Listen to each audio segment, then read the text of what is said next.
Hi friends, welcome to Fragrance of My Life. வர ஃபெஸ்டிவலுக்கு ஏற்ற மாதிரி ஒரு ஸ்வீட் ரெசிபி தான் வந்து நம்ம கிச்சனில் இன்றைக்கி பார்க்க போகிறோம். என்னோட ரொம்ப ரொம்ப ரொம்ப ரொம்ப ஃபேவரட் ஸ்வீட் பாலக்கோட் ஸ்பெஷல் மக்கன் பேடா தான். அதுவும் ரொம்பவே குயிக்காக இன்ஸ்டண்ட்டாக எப்படி செய்கிறதுன்னு பார்க்கலாம் வாங்க. ரெசிபிக்குள்ளே போகிறதுக்கு முன்னாடி நம்ம சேனலை நீங்கள் சப்ஸ்கிரைப் பண்ணாமல் இருந்தீங்கன்னா சப்ஸ்கிரைப் பண்ணிவிடுங்க. அப்படியே பக்கத்தில் இருக்க பெல் பட்டனை தட்டி அப்படியே ஆல்னு கொடுத்துட்டிங்கன்னா நான் போடுற வீடியோஸ் அப்டேட்ஸ் எல்லாமே நீங்கள் மிஸ் பண்ணாமல் பார்க்கலாம். உங்களுக்கு நம்ம சேனலில் வர கண்டென்ட் பிடிச்சிருந்ததுன்னா மறக்காமல் சப்ஸ்கிரைப் பண்ணிவிடுங்க. வாங்க இப்போ நம்ம மக்கன் பேடா செய்ய ஆரம்பிக்கலாம். என்னடா இவ குலாப் ஜாமுன் மிக்ஸை வச்சுட்டு மக்கன் பேடா செய்யலாம் அப்படின்னு சொல்கிறாளே அப்படின்னு வந்து கன்ஃபியூஸ் ஆகாதீங்க. இதுலேயே நம்ம மக்கன் பேடாவும் செய்யலாம். குலாப் ஜாமுனுக்கும் மக்கன் பேடாக்கும் ரொம்பவே கம்மியான வித்தியாசங்கள் தான். அது வந்து எப்படி செய்கிறதுன்னு நான் இங்கே சொல்கிறேன். ரீசெண்டாக அம்மா பார்சல் அனுப்பும்போது இந்த குலாப் ஜாமுன் மிக்ஸ் தான் வந்து அனுப்பிச்சாங்க. நீங்கள் எந்த பிராண்டோட குலாப் ஜாமுன் மிக்ஸ் கூட வந்து எடுத்துக்கலாம்.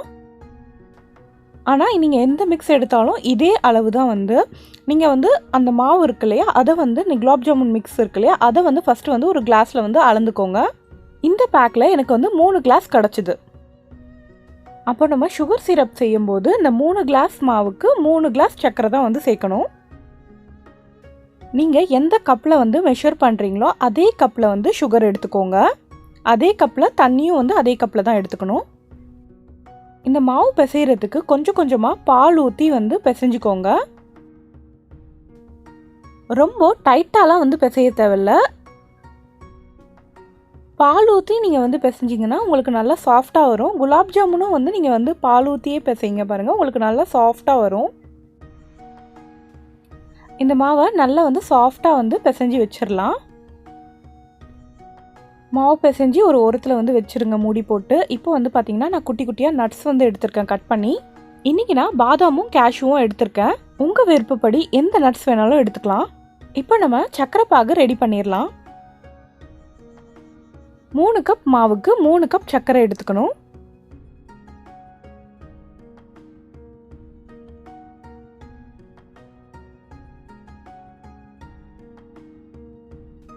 இப்போ இது கூட அதே மாதிரி 3 டம்ளர் தண்ணி ஊற்றிக்கலாம். ஃபஸ்ட்டு இந்த சர்க்கரை எல்லாம் நல்லா வந்து தண்ணியில் வந்து கரையணும். அதை வந்து நல்லா கிளறி விட்டுட்டே இருங்க.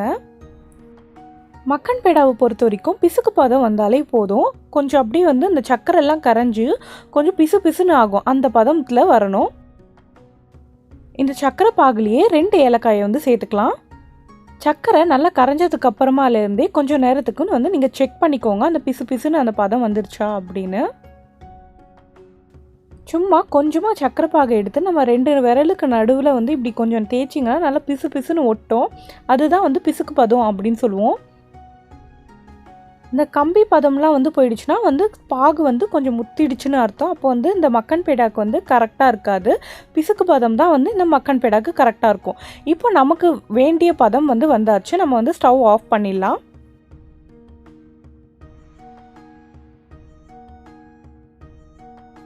இப்போ நம்ம ஏற்கனவே பிசைஞ்சு வச்ச மாவில் கொஞ்சமாக வந்து எடுத்துக்கோங்க.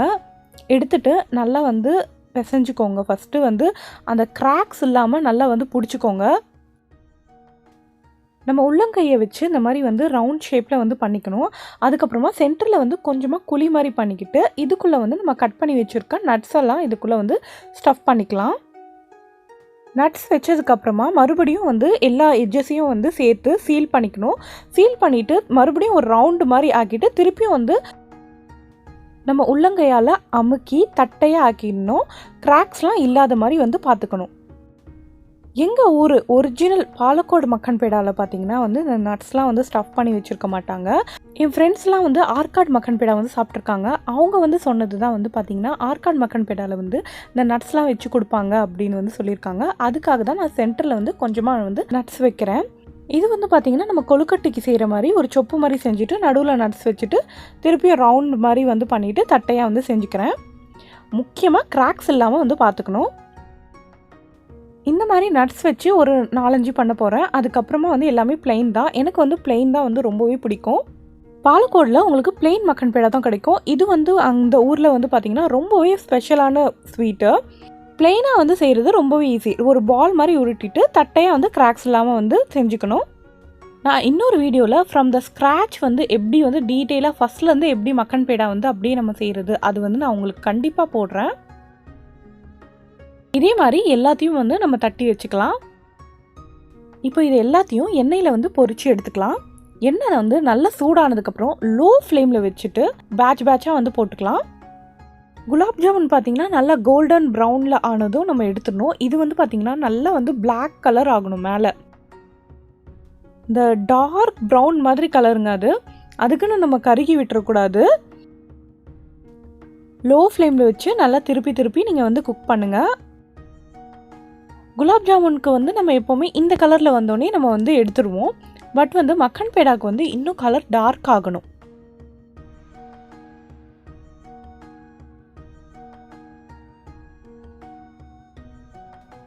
கொஞ்சமாக கலர் வந்து சேஞ்ச் ஆகிட்டே வந்துட்டுருக்கு. இந்த டார்க் ப்ரௌனுக்கும் இந்த பிளாக்குக்கும் வந்து நடுவில் இருக்க கலராக வந்தால் போதுங்க.